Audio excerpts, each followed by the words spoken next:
Mesdames et messieurs, c'est un honneur de vous retrouver face à face, un nouveau numéro. Appréciez notre nouveau plateau. Nous sommes en train de vouloir faire un effort pour faire mieux ce qu'on fait toujours. Deux grands sujets aujourd'hui. La dissolution de l'Assemblée nationale et ses conséquences, bien évidemment. Et puis la rupture de Cash et l'UNC. Le président a si bien dit qu'il ne voyait pas d'intérêt de rompre avec l'UNC et avec Cash. C'est une question de lâcheté, une question de grandeur d'esprit. Est-ce qu'il y a une question de distance avec la chose? Bon, on essaie d'en parler avec un professeur, notre professeur, on va le dire, de Congo.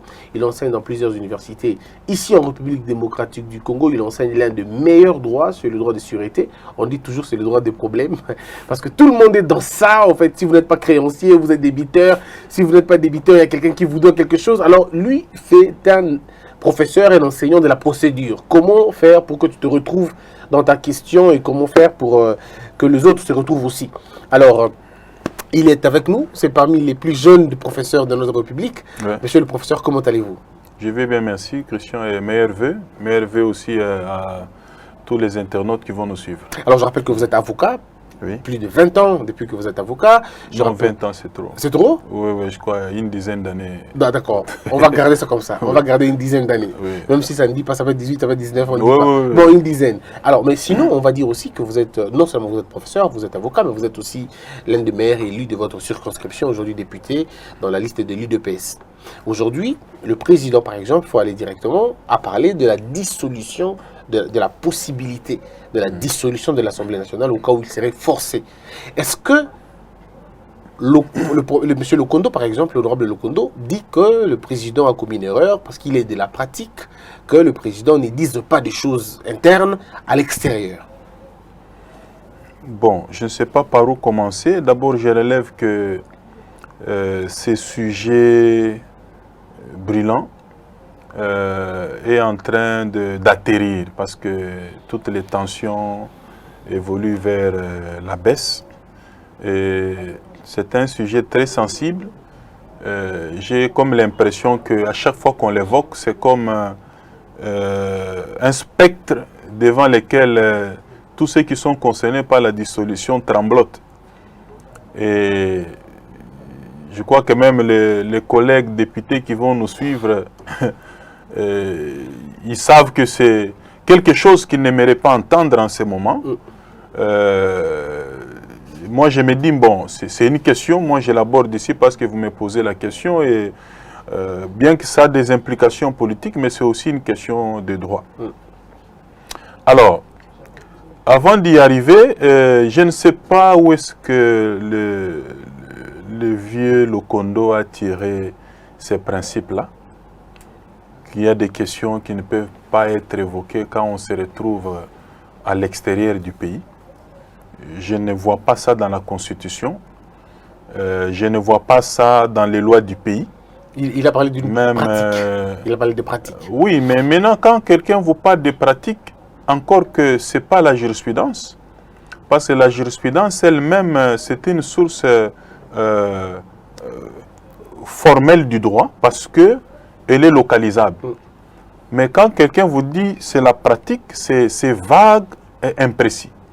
Cette pratique-là, où est-ce que vous pouvez la localiser et la puiser? Donc, sous ce vocable-là, on peut évoquer tout ce qu'on veut. Mais tout ce que je sais, c'est que dans le contexte qui a été celui du président de la République, Félix-Antoine Tshisekedi Tshilombo, il s'était retrouvé devant nos compatriotes. En tout cas, c'est un public présumé de compatriotes congolais, mais qui réside à Londres, qui avait exigé ou profité d'abord de son passage pour lui demander de s'entretenir avec eux. Donc c'est un devoir de redevabilité aussi. Et donc aujourd'hui, même quand on organise les élections, bien que chez nous ici, se pose encore peut-être des problèmes de logistique, on peut organiser des élections et permettre même aux Congolais qui sont installés à l'étranger de voter. Pourquoi ils votent? Vous voyez, donc ils participent à la désignation des gouvernants du pays qui leur sont aussi redevables. Donc à cette occasion-là, je ne vois pas ce qui interdirait le président de la République de pouvoir s'entretenir avec ses compatriotes d'où qu'ils se trouvent. Donc ça, c'est un faux problème. Alors, mais il y a un autre souci, c'est que, est-ce que le président est obligé de parler à l'extérieur? Est-ce que le président était obligé de parler de cette question de la dissolution? Parce que les gens ont dit qu'ils ne pouvaient pas divulguer le secret. Si les ministres allaient le rencontrer en secret, pourquoi rendre public une conversation secrète? J'essaye de parcourir un peu les dispositions constitutionnelles. Je n'ai pas vu une seule disposition qui vient sceller la question de la dissolution de l'Assemblée nationale. Elle n'est pas scellée. Donc, ce n'est pas une question secrète. Encore qu'elle est inscrite dans la Constitution. La Constitution est disponible. Tout le monde peut lire la Constitution partout où il se trouve. Au Congo ou ailleurs. Un Congolais ou un étranger, tout le monde peut lire l'article 148 de la Constitution qui parle de la dissolution. À quel moment c'est devenu secret? Ne voyons pas la politique dans tout. Donc la dissolution, c'est une possibilité que prévoit la Constitution lorsqu'il y a une crise persistante entre l'Assemblée nationale et le gouvernement. Donc c'est pas un secret. Je reviendrai à vous sur la question, mais si la question des ministres qui seraient en train de se plaindre auprès du président pour dire que voilà, on a besoin de faire, mais on nous oblige de ne pas le faire, est-ce que le président est obligé de parler de cela? Politiquement, laissez-moi vous dire qu'on peut tout dire, tout faire, mais en 2023, il y a une seule personne qui rendra compte devant le peuple. C'est le président de la République, Félix Antoine Tshisekedi Tshilombo. Ilunkamba n'a pas été élu, il a été nommé. Tous ces ministres-là que vous voyez n'ont pas été élus par le peuple, sauf les députés qui sont allés au gouvernement, mais la plupart n'ont pas été élus par le peuple, n'ont pas la confiance du peuple, mais la confiance de celui qui les a nommés. Donc le seul qui rendra compte devant le peuple, c'est le président de la République. Et donc, lorsque nos compatriotes, un compatriote lui surprend avec une question par rapport à la situation du pays, mais dans sa sincérité qui est tout à fait naturelle, il explique qu'il est confronté à certaines difficultés dans sa gouvernance qui viendraient de nos partenaires, en tout cas pas tous, en tout cas ceux qui sont déterminés à lui mettre les bâtons dans les roues pour qu'il ne réussisse pas la matérialisation de sa vision. Il a fait voir aux compatriotes ces difficultés-là et je ne trouve pas en quoi il a péché. Voilà quelqu'un qui s'est présenté devant le peuple congolais, qui a sollicité le suffrage. Le peuple a investi en lui la confiance et lui a donné mandat d'aller gouverner ou présider à leur destinée. Et vous lui dites qu'il y a des choses qu'il doit cacher au peuple. Alors là, vous vous moquez de qui? Si ce n'est pas du peuple. C'est manquer même au peuple du respect. C'est-à-dire que moi, je suis député national, élu par le peuple. Je cesse d'être candidat, je deviens député national, je deviens homme d'État. C'est vrai que dans mes réflexions, mes actions, ma façon de me tenir, je dois me comporter comme un homme d'État, mais vous n'allez pas me demander de cacher certaines choses devant ma base qui m'a élu. Donc c'est comme un mandataire qui occulte certaines questions à son mandat. C'est lui qui lui a donné le pouvoir. Ce n'est pas un secret d'État, il ne s'agit pas d'un secret d'État. Non, ce n'est pas un secret d'État. Il ne faut pas qu'on puisse, quelles que soient les conséquences politiques de la réponse donnée ou de l'éventuelle dissolution, parce que dans tous les cas, il n'est pas déterminé à le faire, il n'en a pas besoin, mais ce n'est pas un secret. Très bien. Alors, mais il y a un élément, M. Mouaba, quand on regarde le fond de la question, quand on regarde le contexte politique actuel, est-ce que c'est possible aujourd'hui que le président arrive à dissoudre l'Assemblée nationale, objectivement? Voilà. Sur la question posée, je vais donner une réponse d'abord d'autorité et d'opportunité. D'accord. D'abord, je commence par l'opportunité pour calmer les esprits. Donc, il n'est pas opportun aujourd'hui, et le président de la République lui-même, même s'il l'a annoncé à Londres, tout le monde ne l'a pas suivi. Il n'a pas besoin de dissoudre l'Assemblée nationale. Il a juste montré, dans un raisonnement tout à fait logique et cohérent, les difficultés auxquelles il est confronté et les pouvoirs que la Constitution lui donne de pouvoir réguler la situation ou de renverser la vapeur. C'est ce qu'il a montré. Voilà les chemins. Si jamais il y a toujours d'embûches sur mon chemin, regardez où est-ce que ça pourrait m'amener, bien que ça ne soit pas ma volonté. Donc, il n'en a pas besoin, il n'a pas la volonté d'y aller. Que les esprits se calment. Je ne vois pas le président de la République le faire.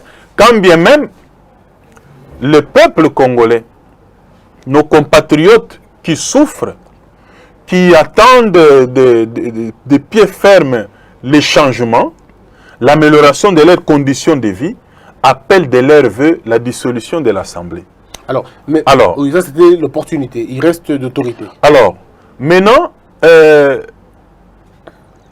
en ce qui concerne la question d'autorité, il faudrait que tout le monde le sache parce que il y a eu beaucoup de spéculations sur la question. On a vu même certains constitutionnalistes se perdre parce que cherchant un tronc d'arbre sur lequel il faut s'appuyer, il faut relever ici que du point de vue constitutionnel, la seule autorité qui a le pouvoir de constater la crise et même de donner un contenu à ce concept de la crise, c'est le président de la République. Prenez la Constitution qui parle de crise persistante.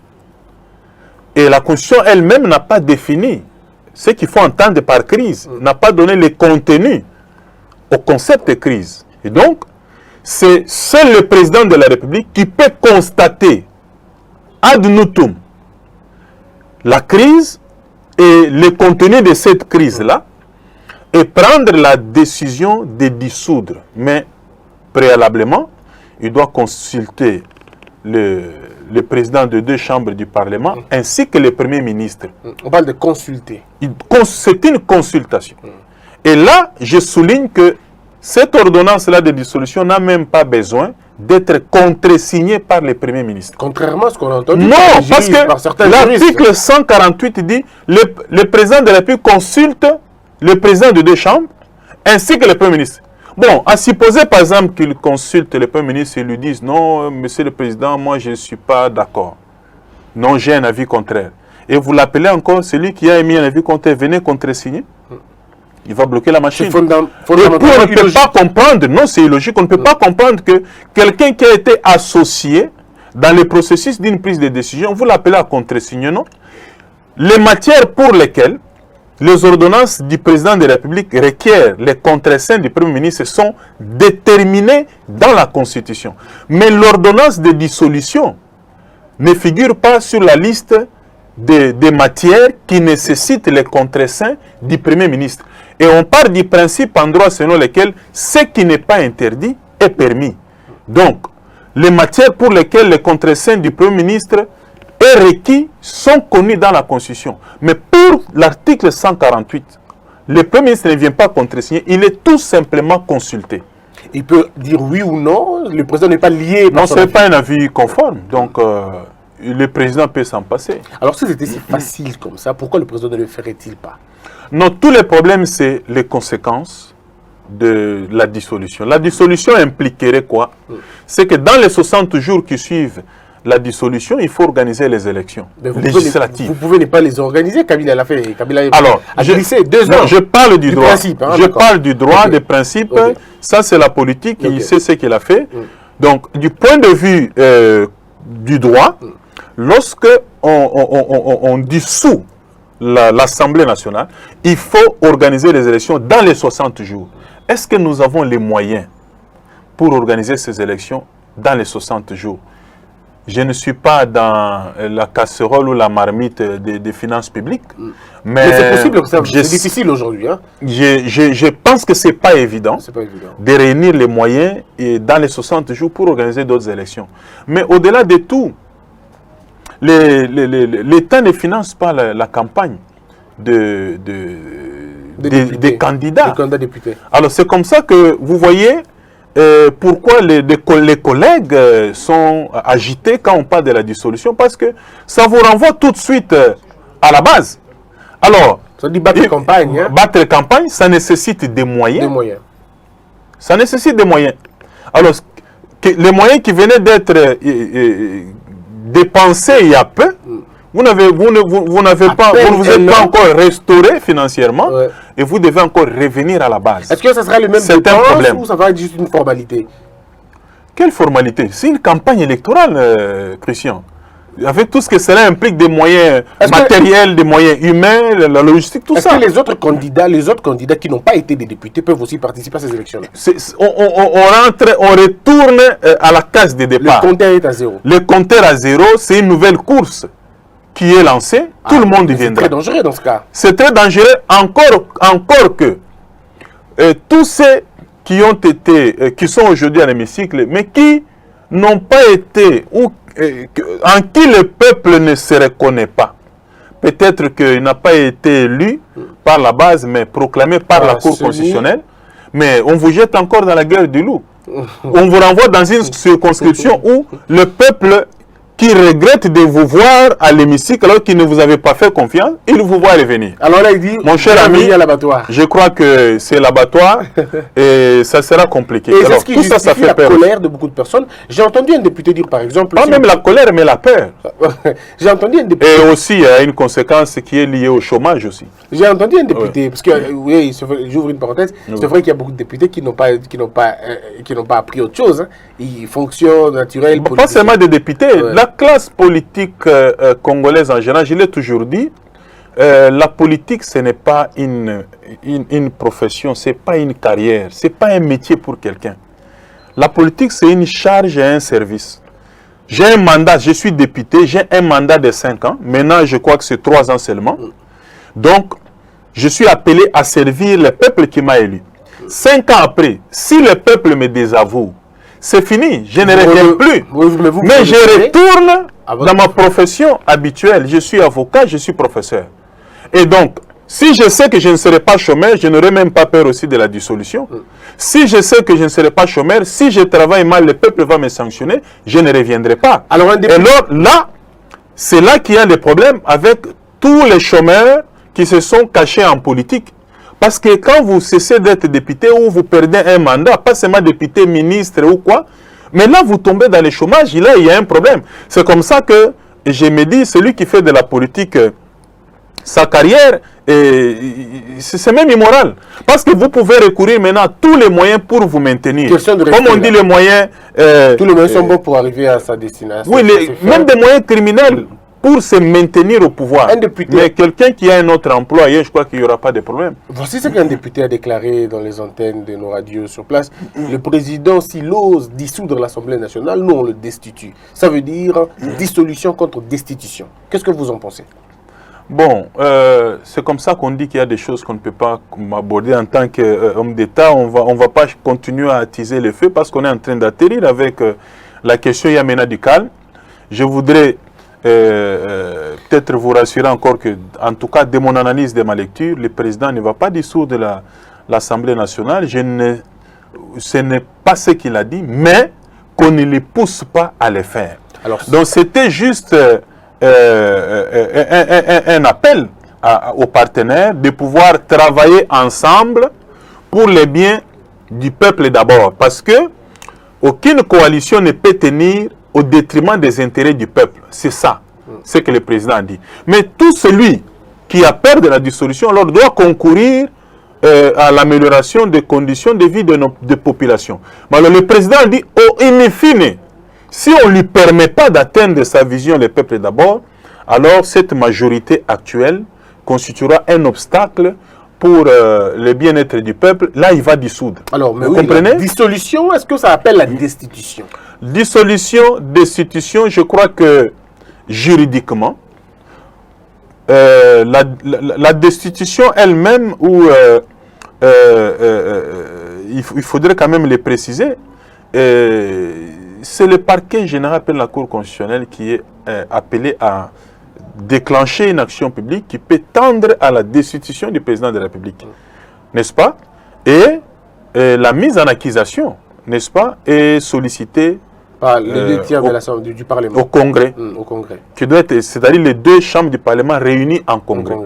Mais dès l'instant où on a dissous. Le Parlement qui a 2 jambes aura été amputé d'une autre, il ne peut pas marcher. Et donc, voilà, ça sera compliqué. Alors, je comprends que c'est la dissolution qui qui engloutit la dissolution. La dissolution engloutit la destitution. Voilà. Alors, elle entraîne même donc, je sais pas, il y a une expression qui m'échappe. Donc, dès l'instant où nous avons la dissolution, c'est une action péremptoire. Vous voulez, quand c'est fini, quand on a dissous l'Assemblée, l'action de la décision devient péremptoire parce que les deux chambres ne peuvent pas se réunir parce que les autres députés n'auront pas de qualité, malheureusement. Non, il n'y aura pas congrès. Oui, il y aura pas le congrès suppose qu'il y a le Sénat et l'Assemblée nationale. Si le président dissout l'Assemblée nationale, c'est fini. Est-ce qu'il parle de la destitution, là, il rêve. Ils sont en train de rêver. Mais oui. Est-ce que vous êtes prêts aussi? Parce que parlons maintenant des conséquences. Là, on a eu des conséquences financières, on a eu des conséquences en termes... Est-ce que vous ne craignez pas qu'il y ait une guerre civile, finalement? Est-ce que vous ne craignez pas qu'il y ait une sorte d'insécurité généralisée, les députés dans la rue, chacun rentre dans son coin et on embrase le pays? Moi, je suis député. J'ai un contrat avec mes électeurs. Ceux qui m'ont donné mandat. Quand même, je suis député national, je représente 80 millions de Congolais. Mais dans la compétition électorale, malgré cette panoplie de candidats, je suis parmi ceux qui ont bénéficié de la confiance du peuple. Je devais travailler pour ce peuple-là.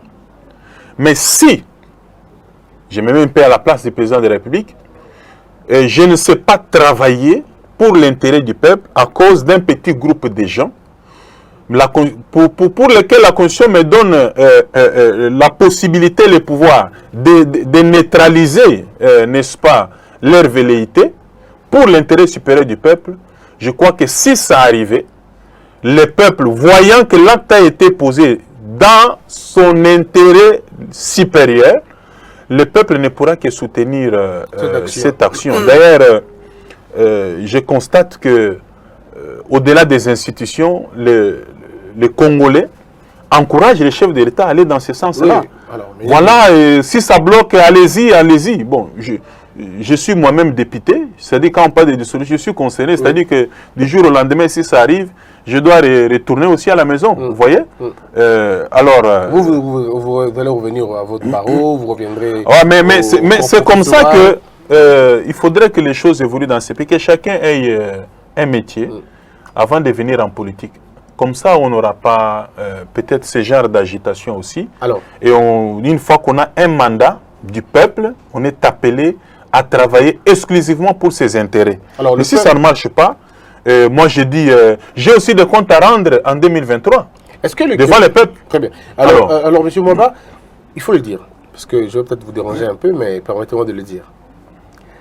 Un jour, au Parlement, à l'Assemblée nationale, dans l'hémicycle même, un monsieur s'est permis d'insulter le président de la République, le traitant d'inconscient. Vous n'avez rien dit, vous étiez dans la salle aussi, vous n'avez rien dit. Mais là, cette fois-ci, c'est la première dame de l'Assemblée nationale, je vais dire Madame Mabunda, qui finalement essaye de faire des remontrances au président de la République. Et c'est là qu'on voit l'honorable Tony Mwamba réapparaître au grand jour, réunissant les députés autour de vous, comme un grand leader, avec un document, un peu comme à la manifeste de l'Ancelé, ce document-là. Alors on se pose une question. Qu'est-ce qui vous a intrigué? Qu'est-ce qui vous a dérangé, offusqué, au point de sortir de votre silence? Parce qu'avant, vous étiez tout silencieux. Non, mais Christian, je voulais peut-être... vous n'avez pas toutes les informations. Donnez-les-moi. Lorsque, à l'Assemblée nationale, on a voulu incriminer les ordonnances du chef de l'État et entraîner un débat sur les actes posés par le président de la République devant la chambre basse du Parlement, renseignez-vous, j'étais parmi ceux qui sont spontanément intervenus pour demander, n'est-ce pas, au bureau de pouvoir suspendre la question parce que le président ne peut pas répondre de notre chambre, on ne peut pas discuter des actes du président de la République à l'Assemblée nationale. Je l'avais fustigé, et vous pouvez vérifier, donc je n'avais pas gardé ma langue en poche. D'accord, mais là, c'est une déclaration musclée. Oui, mais de l'autre côté, vous ne savez pas comment ça se passe. On déclare la séance ouverte, un collègue demande parole parce qu'il a une motion et il balance les débats comme ça, c'est spontané. Mais pour la deuxième fois, bon, on avait quand même réagi malgré cette spontanéité, mais cette fois-ci, c'était... ce n'était pas spontané, c'était vraiment préparé. Et on a eu le temps de suivre la déclaration de la présidente de l'Assemblée nationale et on a préparé la réaction. Et la réaction n'était pas préparée par l'honorable Tony. Je n'étais que lecteur de la déclaration du groupe parlementaire.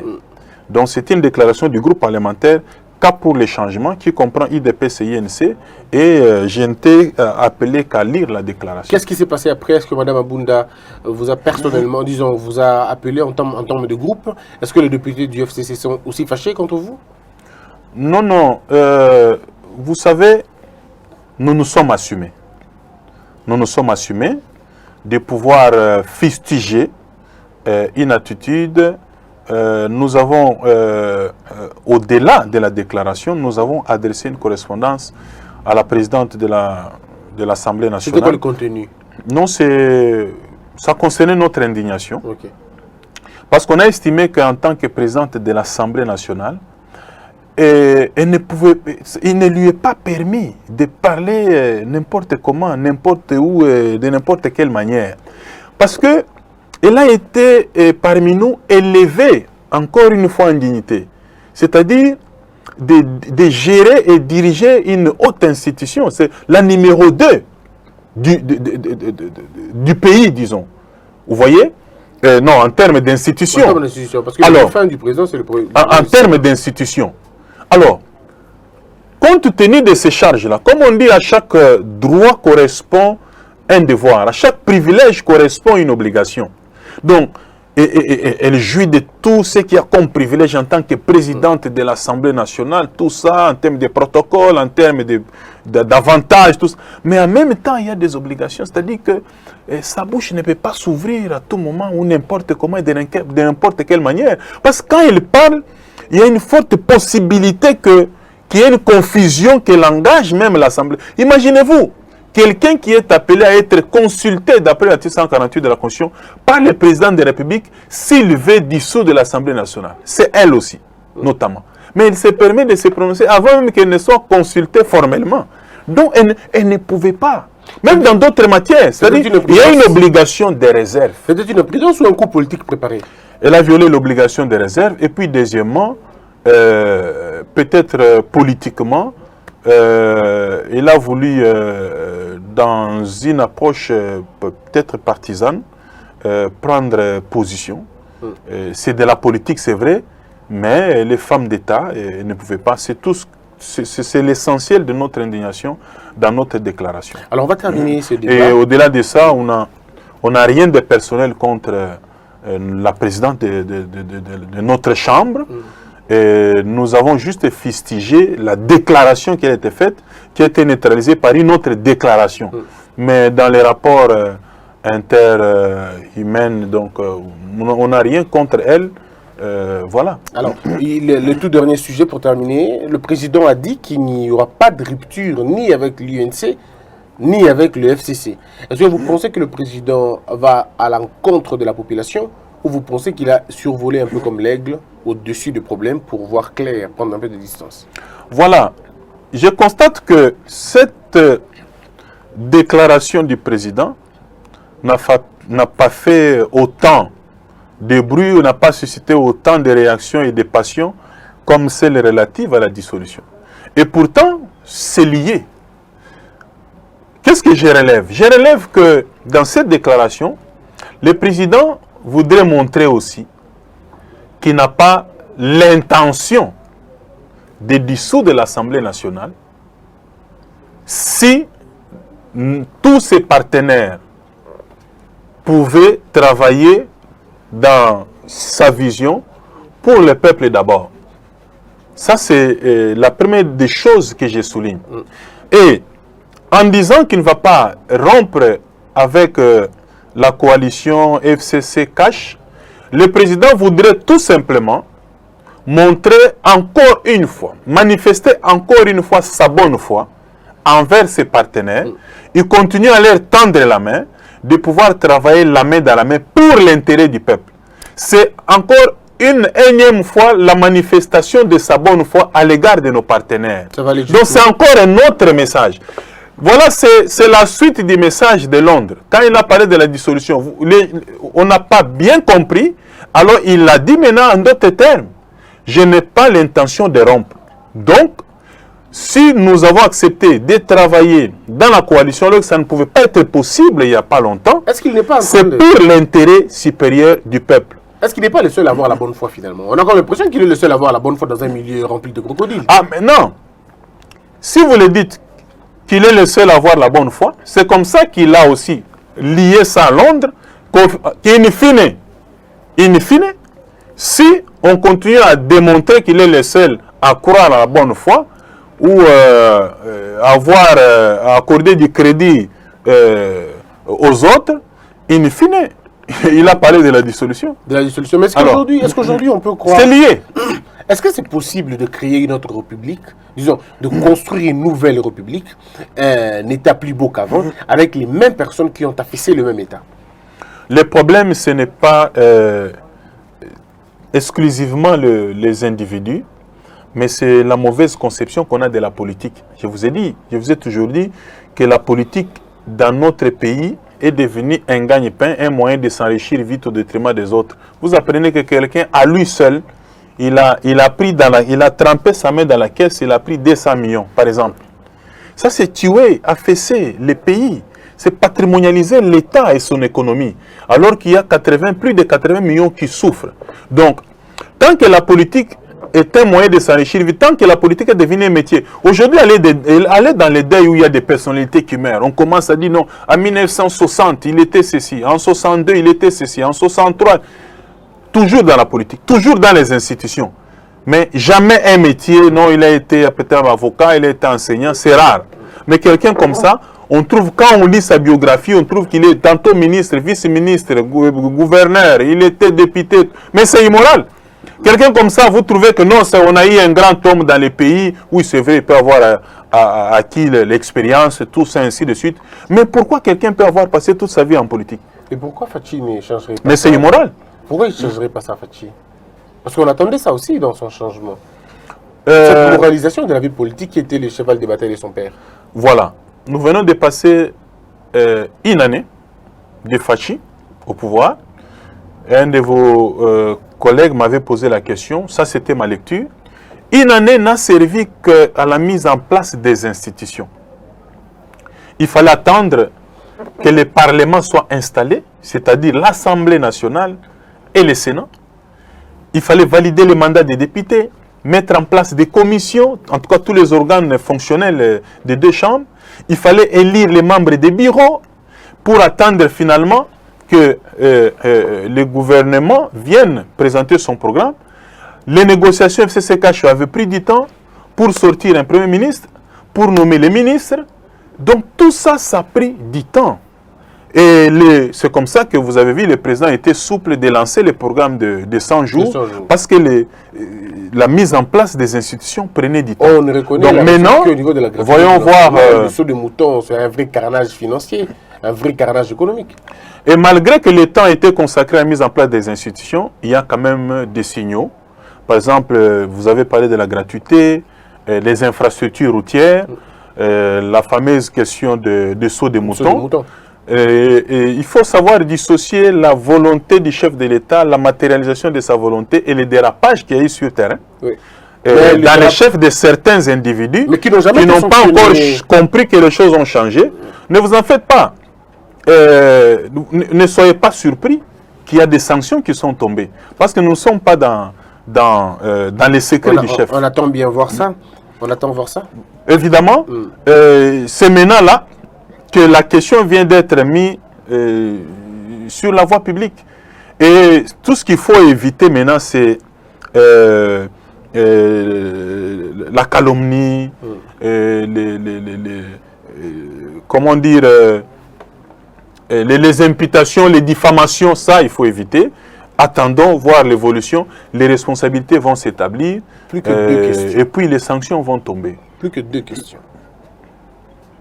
On se réveille un matin, on apprend que Tony Mwaba devient ministre de la Justice dans ce pays. Qu'est-ce que vous allez faire exactement? Vous commencerez par où? Par des consultations? Par appliquer les décisions qui existent déjà? Par faire un toilettage, un nettoyage au niveau de la Cour Cour de cassation, Cour suprême, tout ça, prise à partie, les juges, tout. Par où vous allez réellement commencer? Par l'assainissement de l'appareil judiciaire. Ça veut dire? Vous savez qu'on dit toujours la justice élève une nation. Je vous ai toujours dit que dans notre pays, le secteur prioritaire, c'est la justice. Ce n'est pas l'économie, ce n'est pas le social. Ça m'engage. Parce que si la justice fonctionne normalement, il n'y aura pas de corruption. Il n'y aura pas de détournement de deniers publics. Parce que celui qui sait qu'il a reçu l'argent pour payer les fonctionnaires, il va payer. Il ne va pas détourner l'argent qui est destiné aux infrastructures. Vous détournez, vous serez sanctionné. Toutes les recettes qui sont générées par les régies financières sont canalisées vers les caisses de l'État. Parce que celui qui sait qu'il va détourner, il sera immédiatement sanctionné. Et chacun se mettra à sa place. Les caisses de l'État seront renflouées. Les gens seront payés. Les fonctionnaires seront payés. Au marché, il n'y aura pas de la fraude, de la tromperie. Vous verrez que chacun se mettra à la place et les choses vont fonctionner normalement et le social ira de soi. C'est d'abord l'assainissement de l'appareil judiciaire. Il n'y a pas longtemps, vous avez suivi que dans les secteurs judiciaires, il y a même des gens qui ont fini en économie, à l'ISTEM, tout ça, sciences infirmières, mécanique générale, mais il est président d'un tribunal de paix, d'un tribunal de grande instance. Il faut d'abord assainir ce secteur-là et chercher à proposer la nomination des magistrats d'abord compétents et intègres, parce qu'ils existent, bien que pas nombreux, les mettre à la place qu'il faut et compter sur eux pour maintenant travailler. Parce que j'ai même fustigé, j'ai cru entendre que le FCC, le cache, allait se mettre quelque part pour discuter sur la nomination des magistrats. Je suis contre ça. Christian, tu t'imagines? Pas que ça. Les entreprises publiques. Non, mais les entreprises publiques, là, il n'y a pas de problème d'abord. Mais je parle d'abord de magistrats, ça c'est flagrant. Donc, dans ces pays, nous aurons des magistrats FCC et des magistrats cachés. Alors, c'est un désordre. Alors, imaginez-vous un magistrat FCC qui arrête un combattant de l'IDPS ou de l'INC. C'est la prison, quoi. C'est la prison. Donc, c'est l'injustice. Vous aussi, la même chose. Bon, vice-versa. Donc, il n'y aura pas de justice. Donc, on ne peut pas avoir des magistrats des FCC, les magistrats des cas. Ça, c'est un domaine de souveraineté. Je crois que le président doit nommer avec toute la rigueur possible pour que le secteur de la justice fonctionne normalement. Sinon, demain, si le FCC le cache et quitte demain, quelqu'un d'autre vient, il va donner des instructions à des magistrats. Par exemple, je prends l'exemple, c'est la Mouka qui dirige après peut-être le mandat de Fachi. Et puis, ils vont dire, non, moi, je ne vais pas obéir parce que moi, je suis magistrat caché. L'autre dira, je suis magistrat FCC. On va tuer ces pays. Donc, il y a des choses qu'on doit arrêter maintenant pour que ces pays ne soient pas ingouvernables dans les années qui suivent. Aujourd'hui, vous avez même dans l'armée, je crois que la situation est peut-être de se rétablir. Au départ, là, quand le président Félix a pris le pouvoir, il y avait des généraux qui se reconnaissaient encore de Kabila. Oui, qui rêvaient encore du retour de Kabila, de cette possibilité-là, et qui ne voulaient pas, en tout cas dans les secteurs de la défense, secteur militaire, d'accompagner les chefs de l'État. Tout ça parce qu'ils s'estimaient qu'ils sont pro-Kabila. Est-ce que vous voyez, nous sommes dans quel pays? C'est-à-dire, l'FCC aura aussi son armée, les caches son armée, et ses généraux, tout ça, sa police. Il y aurait une police pour le FCC, pour le canon. Dans le domaine de la magistrature, de l'armée, de la police, je crois que le président doit nommer sans consulter personne pour garder la discipline. Mais les combles dans c'est très important. Mais les combles dans tout ça, c'est que l'armée fait le FCC, la justice c'est encore le FCC. Comment va-t-il faire? Non, quand vous dites FCC, c'est dire qu'avant l'avènement du président Félix, c'était le FCC qui était au pouvoir, c'était le FCC qui avait nommé tous ces gens-là. Oui. Mais malheureusement, tous ces gens-là pensent qu'ils sont redevables du FCC. Et pourtant, ils travaillent pour la République. Donc, c'est dans ce sens-là. Mais c'est pourquoi moi, j'appelle de tout le vœu que le président de la République intervienne urgemment dans les secteurs administratifs pour nommer sans consulter personne l'armée et la défense. Mais Maître Tony Mwaba, il y a comme une certaine confusion dans la tête de beaucoup de Congolais. Et on voudrait avoir la lumière auprès de vous qui êtes de porteurs de lumière dans notre pays. Comment le président veut restaurer la justice quand il n'a pas les secteurs le ministère de la Justice avec lui? Comment le président de la République veut moi je crois qu'il est même, il fait miraculeux. Comment il réussit la gratuité avec un ministre qui n'est pas avec un ministre qui n'est pas le ministre de l'UDPS. C'est plutôt un ministre du FCC. Comment va-t-il restaurer la paix, la sécurité du pays avec l'armée qui est, disons, avec la défense, alors que la défense est gérée par le FCC? Comment vous allez réussir ce paradoxe-là? Je crois que même au gouvernement, il y a des hommes d'État, Oui. des personnes que le FCC avait proposées, qui sont nommés ministres, mais qui savent qu'ils sont hommes d'État et ils travaillent pour l'intérêt du peuple.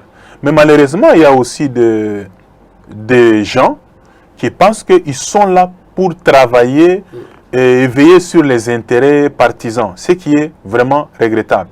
Mais en ce qui concerne le secteur de la justice, mais le président a un grand pouvoir, c'est le pouvoir de nomination des magistrats. Ah, c'est lui le président qui le fait. C'est le président qui nomme.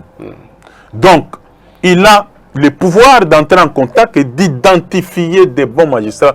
En tant qu'avocat, nous connaissons des bons magistrats. Est-ce que ce n'est pas sûr qui peuvent travailler et accompagner les chefs de l'État dans ce secteur pour la matérialisation de la vision sur l'État des droits et lutter contre la corruption et l'impunité. Est-ce que ce n'est pas sur proposition du ministre de la Défense? Des fois, vous vous dites, non, tel a détourné, mais on attend que Fachi sanctionne. Mais ce n'est pas Fachi qui sanctionne. En principe, ça devrait être de la justice. Oui, et puis quand on dit, mais ce n'est pas le ministre, mais que fait le procureur général près la Cour de cassation? Mais on nous dit que ces gens-là, on nous dit ça, hein, je ne dis pas que c'était ça, mais on dit qu'ils appellent. Il n'a qu'à déclencher l'action publique, il n'a pas besoin que le président de la République On lui dit donne qu'ils des appellent au instructions. téléphone pour savoir s'ils peuvent agir ou pas, et leur maître leur disent non, il ne faut pas agir. Quand quelqu'un déclare qu'il va paralyser le pays et il circule librement aux personnes là. Alors on a besoin que le président de la République puisse nommer des gens qui ne vont pas appeler avant d'agir. Des gens qui sauront que la justice élève une nation, qui vont travailler pour l'intérêt supérieur de la nation. Juridiquement, est-ce qu'ils n'ont pas besoin d'une proposition? Est-ce qu'ils ne sont pas proposés par le ministre? La proposition vient du Conseil supérieur de la magistrature. Que le président contrôle. Oui, mais le président de la République a quand même, il est le magistrat suprême. Exact. Il a quand même le pouvoir d'arbitrage. Il y a des magistrats qui sont notoirement connus comme des corrompus. Ils sont connus de notoriété publique. Mais il y a aussi des magistrats qui sont reconnus comme intègres et compétents. Alors, moi, quand j'entends Tony Boaba 10 ans de carrière, plus de 10 ans, pardon, de carrière, quand j'entends Maître Bondo plus de 20 ans de carrière, alors je me dis, mais pourquoi on ne vous consulte pas, vous et ceux de votre race, afin d'identifier les meilleurs d'entre vous? Et parce que, comme vous le dites, vous connaissez les magistrats qui ne sont pas corruptibles. Donc, vous pouvez les identifier. Alors, vous êtes député, mais pourquoi ne vous consultez pas pour faire ne serait-ce qu'une liste comme ça et le présenter au président de la République au cas où ce n'est pas... Non, mais la Constitution ne permet pas que le chef de l'État, président de la République, consulte un député ou un groupe de députés, encore moins l'Assemblée nationale, pour nommer dans la magistrature. Quand la Constitution est levée, c'est écrit. Comme dans les cas de dissolution, il consulte, ça c'est prévu. Mais en dehors de ça, c'est son pouvoir discrétionnaire. Mais le président a tous les canaux pour pouvoir s'informer sur la moralité de certains magistrats. Il y a une deuxième édition d'un ouvrage sur la déontologie des avocats, de Maître Mopile Wasenda, qui a été préfacé par un haut magistrat Kataola Kabaka Chala, d'heureuse mémoire, qui dit ceci que l'avocat, c'est le juge et témoin privilégié de la moralité des magistrats. C'est vrai qu'il peut se référer, il a par tous les canaux, mais nous savons, parce que nous sommes en contact permanent avec tous ces gens-là, nous connaissons des magistrats totalement incompétents, qui ne peuvent pas de bout en bout te rédiger une petite note de fin d'instruction ou un jugement. Nous connaissons aussi des magistrats rompus, expérimentés, vous comprenez, et aussi intègres, rigoureux, qui peuvent nous aider à travailler. Parce que, je vous ai toujours dit que dans notre pays, les lois existent. Mais les lois ne sont pas respectées et ceux qui ne respectent pas ces lois ne sont pas sanctionnés.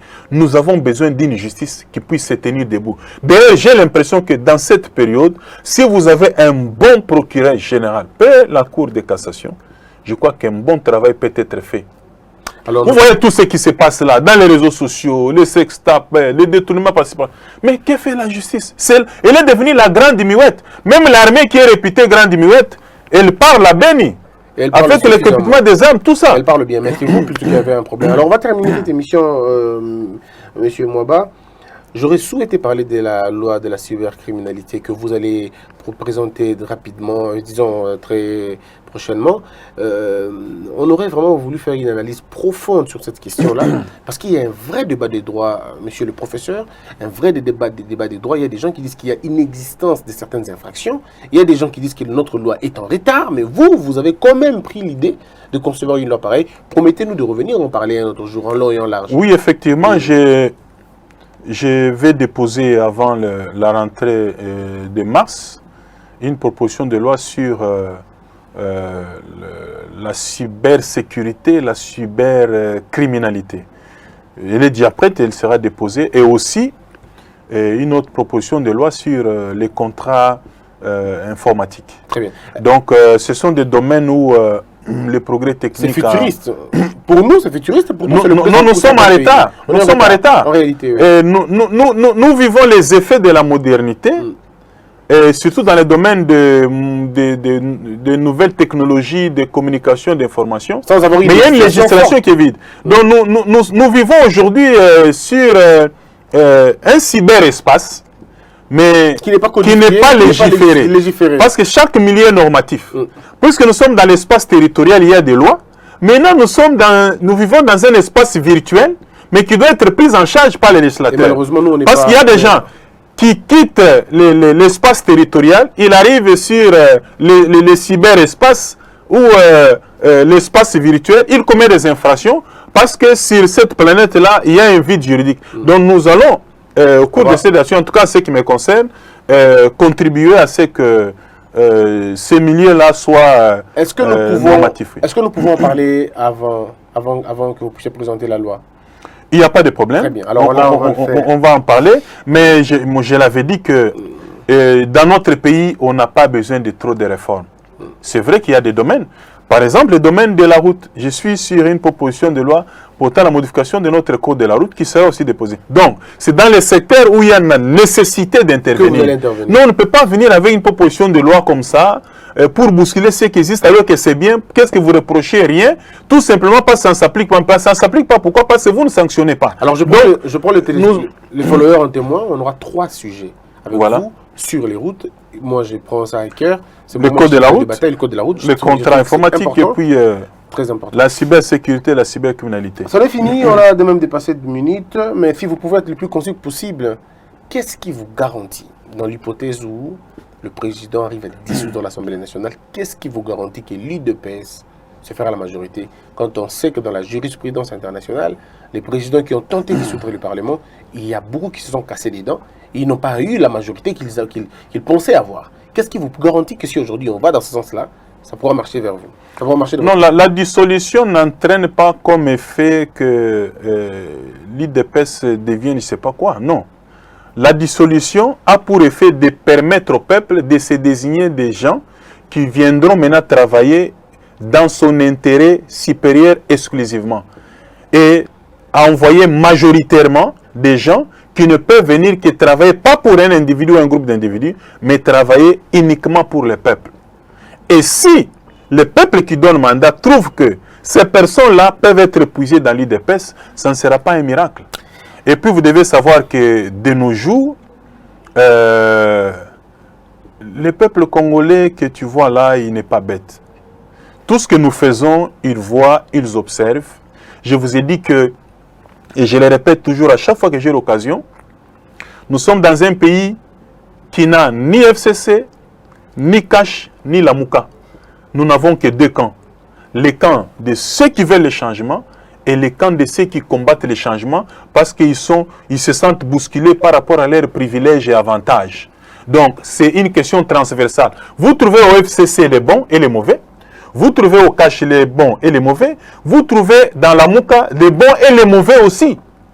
Et donc, vous trouverez aussi dans la Mouka des gens qui n'ont pas besoin du changement parce que la situation actuelle lui profite.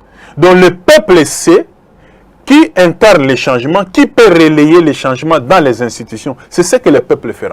Merci beaucoup, monsieur le professeur. Je rappelle que vous êtes professeur des universités, et vous enseignez le droit de sûreté et puis bien d'autres droits aussi. Il y a bien d'autres branches de droit que vous enseignez dans nos universités au Congo. Vous êtes député national et en même temps avocat depuis une dizaine d'années. Mesdames et messieurs, merci d'avoir été nombreux. Vous avez suivi ce numéro face à face qui recevait le professeur Tony Mwaba. Je vous retrouve très prochainement. Portez-vous bien, que la peur quitte nos esprits et que Dieu bénisse la RDC. Merci, monsieur.